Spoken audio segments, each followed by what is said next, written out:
If you don't ask this question, you're effectively wasting your time by pitching your service. Imagine you're on a call and you're going through a great discovery. The prospect is giving you a ton of pain, a ton of challenges that they have with progressing in whatever area it is you service. You're going through their goals. They're talking about their dreams, their desires, the things they want to accomplish, the things they want to get done in the time frame they want to get it done. And then you go through some things they possibly have tried to get it done. They've recognized that the things that they've tried hasn't necessarily worked. And you jump straight into your pitch out of nowhere. You blindside them and say, okay, cool. Well, this is our service. This is the price. Let's close it up and get it done. And then they start to give you all these objections, giving you all of these reasons as to why they can't move forward now.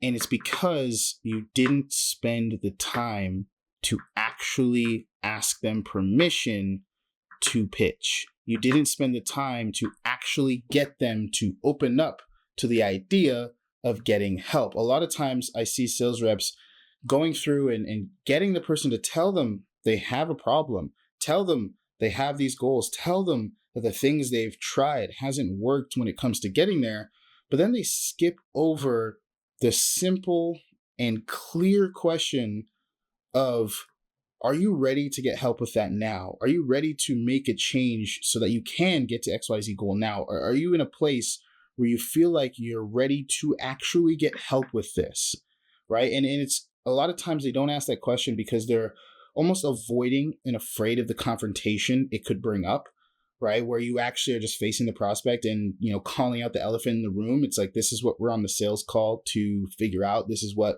we're here to deal with.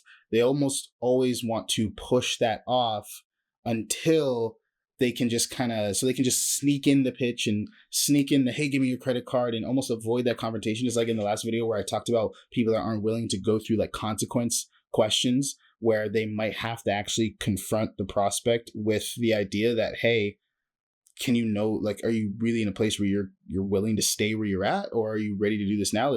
Like that one question, if I had to put one question that was super important for you to ask before you enter your pitch, it's that one, right? Because if they're not, why are we pitching? Why are we pitching them a service that they didn't tell us they're ready to actually get help with, right? We're pitching them a solution to a problem that they didn't express that they want to actually solve. Yes, they express that they have the problem. Yes, they express that they have the goals. But if you just skip over the fact that, like, hey, right now I want to do this, and I know I'm spending a lot of time belaboring the point, it's because so many people skip it and they think it's okay to skip it. And then they wonder why they get all these objections. They wonder why they struggle. They wonder why all of these things come up at the end of their call, and it becomes this like back and forth battle. It's because they were too afraid or didn't have, for whatever reason, they didn't want to confront that elephant in the room of like, dude, thanks for sharing all of that. Are you in a place where you're ready to get help so that we can work towards this, so that we can get you there? Are you finally in a place you're ready to put all that stuff aside and just get the results you've wanted for so long? And not only that, but I feel like, in just what I've seen when I've talked to people about it, they're afraid of the answer they'll get because they're so attached to the sale that they're unwilling to walk away if they get a bad answer to that question.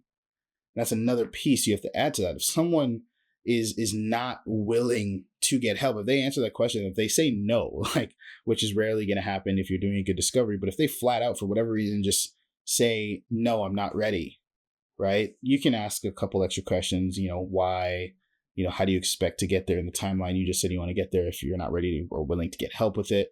Whatever, you can add a couple questions on there. But, if they stay, like, after those questions, if they stay hard on that no, if they stay, sometimes it's pride, ego, or stubborn, where they're like, oh, I don't need help, I can do this on my own. If they stay stuck on that, do not pitch.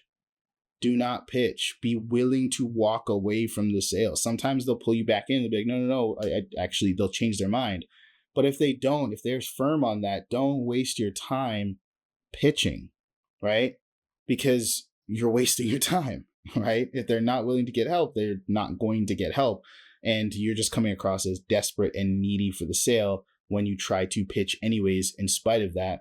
and you're not doing the due diligence, you're not fully doing your job, and you're wasting a lot of time if you completely avoid that, because you're not priming them properly to receive your pitch and actually talk about the things that matter, which is, hey, we need to get you out of this pain and into those desires, right? You're there to help people, so help people.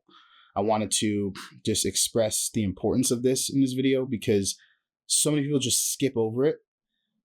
So many people skip over it. Don't do it. You'll make a lot more sales. You'll help a lot more people, and you'll just receive a lot less objections when you're actually willing to call out the elephant in the room. Hopefully that helps. I'll see you guys tomorrow.